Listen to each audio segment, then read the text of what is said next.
ప్రణీత్ రావు కేసులో మరో కీలక పరిణామం చోటు చేసుకుంది. మాజీ డీఎస్పీ ప్రణీత్ రావు వేసిన పిటిషన్ను హైకోర్టు కొట్టివేసింది. పోలీస్ కస్టడీకి దిగువ కోర్టు కండిషన్స్ పెట్టకపోవడాన్ని ప్రణీత్ సవాలు చేశారు. ఆయన 4 రోజులుగా బంజారాహిల్స్ పిఎస్లో విచారణ చేస్తుండగా పిఎస్కు తాళం వేసి విచారణ చేస్తున్నారని అభ్యంతరం తెలిపారు. ఇరువురి వాదనలు విన్న హైకోర్టు ప్రణీత్ రావు పిటిషన్ను కొట్టివేసింది.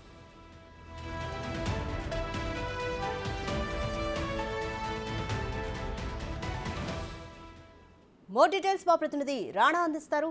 రాణా, ప్రణీత్ రావు వేసిన పిటిషన్లో అతను అసలు ఏ అంశాలని ప్రస్తావించారు?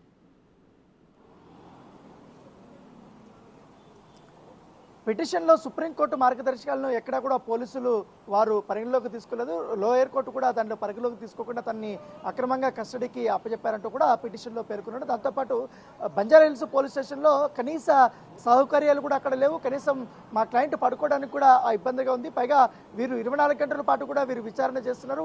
ఉదయం 8 గంటలు స్టార్ట్ చేస్తే రాత్రి 8 గంటల వరకు కూడా ఆయన్ని విచారణ చేస్తున్నారు. మామూలుగా యాజ్ పర్ రూల్ ప్రకారం ఉదయం 10 గంటల నుంచి సాయంత్రం 5 గంటల వరకు మాత్రమే కస్టడీకి తీసుకోవాల్సి ఉంటుంది. కానీ ఆ నిబంధనలు కూడా తుంగలోకి దుక్కారంటూ కూడా పోలీసుల పైన ఆయన పిటిషన్ వేయడం జరిగింది. దాంతోపాటు ఆల్రెడీ దర్యాప్తు చేసుకున్నప్పుడే పూర్తి స్థాయిలో అన్ని ఇన్ఫర్మేషన్ ఇచ్చేశారు. ఇప్పుడు కస్టడీలోకి తీసుకున్నంత మాత్రాన ఇంకా ఏమేమి వస్తాయనేది కూడా ఆల్రెడీ రావాల్సినవన్నీ ఇన్ఫర్మేషన్ ఇచ్చేసారు కాబట్టి ఆల్రెడీ పేర్లు చెప్పేశారు కాబట్టి.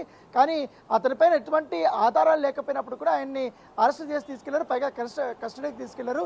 ఈ కస్టడీ పూర్తిగా రద్దు చేయాలంటూ కూడా ఆయన హైకోర్టులో పిటిషన్ వేసినటువంటి నేపథ్యం ఏర్పడుతుంది. ఆయన వేసినటువంటి పిటిషన్ పైన కూడా ఇటు పంజాగుట్ట పోలీసులు అలాగే ప్రతివాదులుగా ఉన్నటువంటి ఎవరైతే west zone DCP Vijay Kumar కానీ అలాగే పంజాగుట్ట సిఐ కానీ వీళ్ళందరూ కూడా నిన్న కోర్టుకు హాజరయ్యారు. కోర్టుకు అయిన తర్వాత వారి లేవనెత్తినటువంటి అంశాలపైన వీరు కూడా క్లారిటీ ఇచ్చారు. ఇప్పుడున్న పరిస్థితుల్లో బంజారాహిల్స్లో మంచి ఫెసిలిటీస్ ఉన్నాయి. ఆయన పడుకోవడానికి విశ్రాంతికి ఇవ్వడానికి కూడా మేము అక్కడ పూర్తి స్థాయి ఏర్పాట్లు కూడా చేసాము. పైగా ఆయన విచారించేప్పుడు పూర్తి స్థాయిలో కూడా మేము వీడియోను కూడా రికార్డ్ చేస్తున్నాం. సో ఎక్కడ కూడా అతన్ని మేము ఒత్తిడి చేయలేదు.